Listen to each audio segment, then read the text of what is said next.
We had some snow early this winter, and that helped the success at Berkshire East in Charlemont. 22 News reporter Jennifer Zarate joins us from our Franklin County Bureau to tell us if the ski resort and surrounding businesses have benefited from recent weather.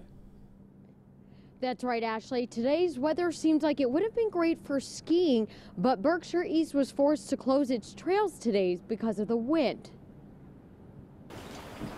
Due to sustained high winds, Berkshire East will be closed today, January 1st, for the safety of our clients and our staff. Berkshire East is set to reopen Tuesday, January 2nd. And though they were closed New Year's Day, the ski resort told 22 News early season snowfall motivated skiers to get out and hit the slopes. We've been off to a really good start this year. We had our earliest opening ever, and the snowmaking conditions have actually been good. So we've made more snow for this time of year than we ever have before. So we're off to a great start for the season. Porter Henry told 22 News they hope to stay open and busy through April, but it all depends on the weather.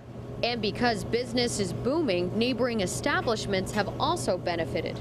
Berkshire Pizzeria told 22 News they've had a lot more customers than they usually do in the winter season, especially now being the only pizza shop in town. I think it's just they have a lot of races going on up at the mountain, so that increases our the amount of customers we get here too.